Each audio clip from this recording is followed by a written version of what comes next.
There we go. Drain's back. The drain's gone.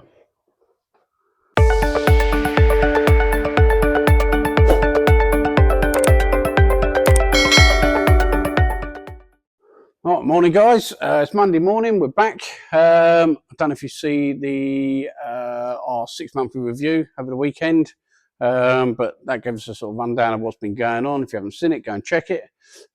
Big news is Christian's leaving. He's been with me a few years now, so he's moving on. He's got an opportunity where he can go and run another garage, which is fine. You know, good luck to him, and yeah, wish him all the best. And obviously now we're going to have to push forward. He's going to be going in 2 weeks' time. Barney's back today from holiday, so we're going to start training him up, change some bits around. I'm not quite sure how it's going to work. So we've got 2 weeks to sort out all these cars that are left here, get them clear, and me and Barney can start afresh. So I've always said that if possibly, you know, Christian did leave, what I might start doing is getting a fit stripper in. They strip it down. I do the testing. They put it back together. So that's what we're going to run with for a little while training Barney on what he can do. So yeah, let's get the next couple of weeks out of the way, see what changes there, get Barney into a bit of a groove. But I think, you know, at the moment I work Monday, Tuesday, Wednesday with Christian, then in on my own on Thursday. But with Barney being here, I think we'll be able to push 4 days a week, and possibly even Barney could come in on a Friday and, you know, hand cars back, take phone calls, take deposits and that. So it could end up being that we open 5 days a week. So yeah, a lot of jiggery pokery over the next couple of weeks. So we'll get that done. Let's get this week out of the way, get some more cleared out, and then yeah, we'll see how we go. So right, let's get into the week. Let's give you a little walk around of what we're going to do. So the paving van, that one's we're going to put all the bits back how it was when it came in. We'll get that out first thing this morning. We need to get this one out and the Audi out, because obviously we've got a day's work coming in today. So yeah, we've got 4 coming in, so we need some space in the workshop. So this will have to go out. Yeah, Q7 will have to go out. The Mini can't, because the steering column's down on it. So yeah, this is the one with the heater fault. So yeah, we need to get that stripped out, find out what's going on with that, so we can at least get it movable again. Yeah, that's turned into a big job as well. So yeah, too many big jobs going on at the moment. So right, let's get Barney to put that one back together. Where's your stupid hat gone? He's been wearing a stupid hat. Come back from holiday, thinks he's some sort of Yankee or something. So right, so let's get that one put back together, get these sorted out so they can go out. We'll get them back in once we've done the day's work, and we'll go from there. Okay, right, so we've got all the cars out. We're going to look at the Mini. At a Skoda in with an ABS fault, just looking at that. Another one with an ABS fault, but intermittent with a funny code, so we're going to be searching that one out. It did do it on the way. He drove that in. That was on this morning, Christian. So might be worth looking into that.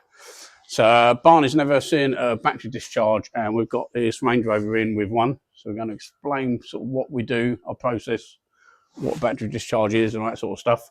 So let's get that set up, and I'll show you sort of what we're going to do. Start teaching you some stuff. Right, so we've got a battery drain in on this L322. L322? Yeah, it must be. Yeah, battery drain in on one of these. So we're going to run Barney through that. So we're going to disconnect the earth lead, put the meter in between. That will tell us how much is being discharged, and we're going to get it set up so we're not disturbing the car when it's all shut down. It used to take about 45 minutes-ish to shut down. So we're going to explain all that to him, latch the doors over, latch the boot over, so we can get to where we need without having to unlock it, disturb the car, wait another 45 minutes, etc. So we're going to get the meter set up, show you what it's got on that once it's all shut down, and show you where we're going to be looking on that. So once we've seen how much drain's coming out of it, that can point you in a direction.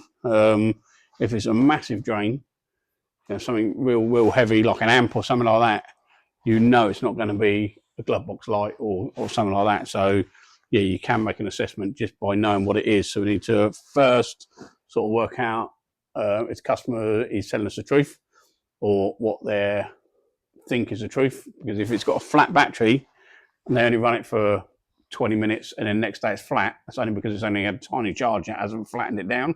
Or is it a fully charged battery, which has taken an evening to, drain the battery? Then that'll be a massive drain. So let's confirm the customer complaint, find out how much is actually coming out of it, get it all set up, and then we'll show you what we've got. Right, so we've got the TVR back in. Check this through. It's actually the fuel pump connections on the fuel pump which are bad. So we're going to clean them up, fit some new terminals on there. We've had it running, so that's all good. The customer was worried about the immobiliser side, and we've done all what needs to be done to do it, so. But what we're going to do, we're actually going to extend some wires down, so if it does muck about again, we can sort of bypass it in an easier place, so we haven't got to take the top of the dash off. So we're going to solder all that up, and like I say, just run some extra wires down. I'll know where they are, customer won't know where they are, nobody else will know where they are, but we can just chop them, connect them, that'll be good. So yeah, so he's basically having his immobiliser left in, but he's paid to have it taken out. So like I say, that should work on that one. So the Mini we've had a look at, looks like it's a control panel fault, so we've got one of them on its way. Got this Skoda in. He's had some work done on his brakes, and it's kicking in the ABS as he's driving along. When you're about 30, 40 mile an hour, you put your foot on the brake, kicks the ABS in as if it thinks the wheel's locked up and you can hardly stop. So I've done it, confirmed it, it was all okay. Looked on some live data and it looked like one of the front wheels was reading slightly different. Set up into a graph so I could actually watch all four while we was going, and it stopped doing it, stopped playing about. So I don't really know. I've road tested it twice now. It's been absolutely perfect. So I'm going to let that cool down, wait till the morning, road test it again, confirm the fault once again, have the graph on it and see what we can do. So that's that one. Me and Barnacus have been looking at this. Right, so we have had this one in, checked it through, set the meters up. It's got 160 milliamp draw on it. So this one's got a PlayStation in the back, screens up in the headrest, an Alpine DVD player. It's got all sorts. So going through the fuses is okay, but they might have tapped into just any fuse and it goes down to that side of it. So you're never quite sure what to do, but we've managed to work it all out, going right away through the fuses. He's found it was on the headlight motor. So that's that one. So felt one, we'll put the thermal imaging camera on it, and this one is really warm. So yeah, so if we disconnect that, hopefully, there we go. So that is now at 30 milliamps. So in fact, let's just get that back up.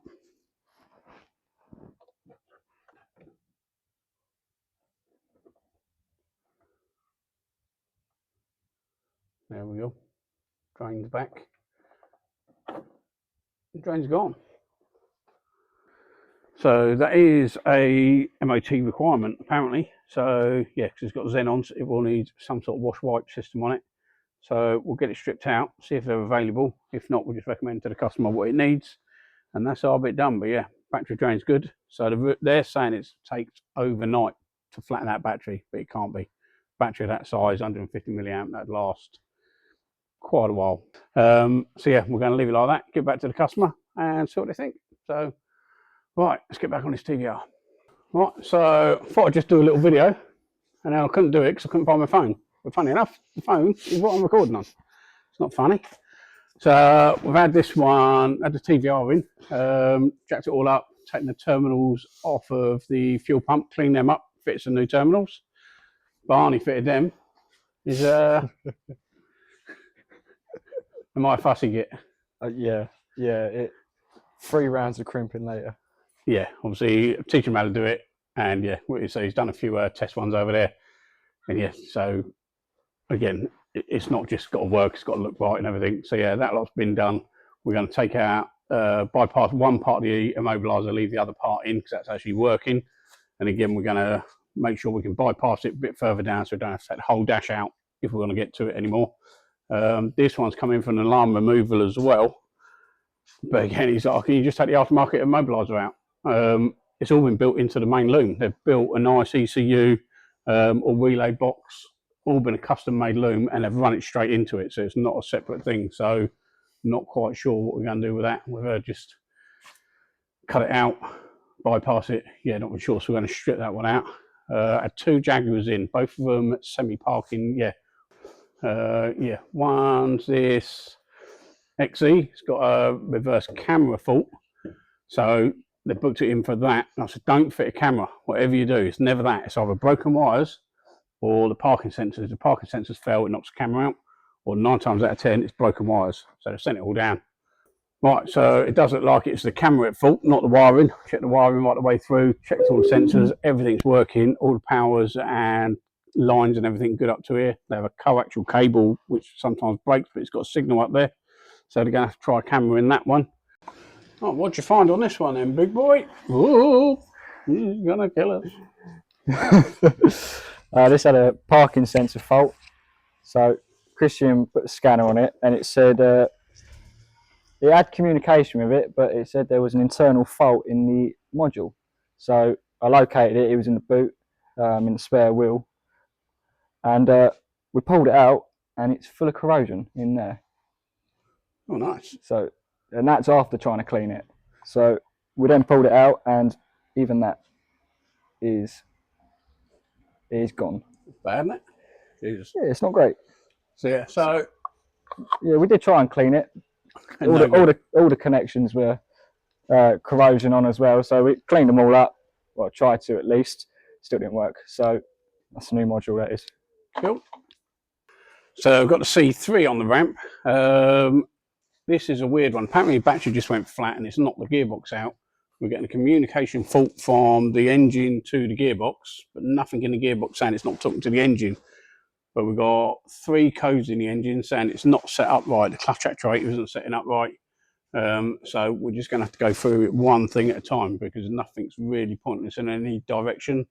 But apparently if the clutch wears on these to sort of 80% and then it loses its parameters, when you try and reset it, it won't allow it to do it because it's so worn.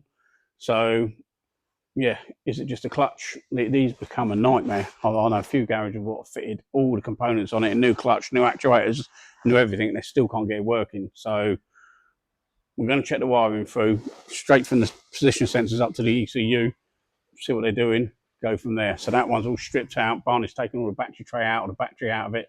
So yeah, we'll do some testing on that and see what we find on that. We'll show you what we've got on the TVR. Right, so we've got the TVR one done.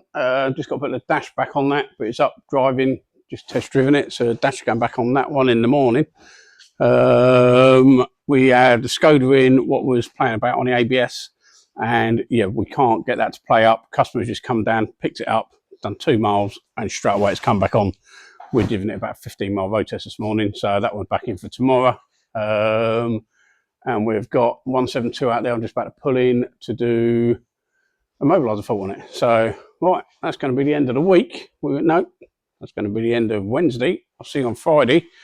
So yeah, we'll have that one done, the 172 done, and yeah, change a few about. So, right, see you Friday.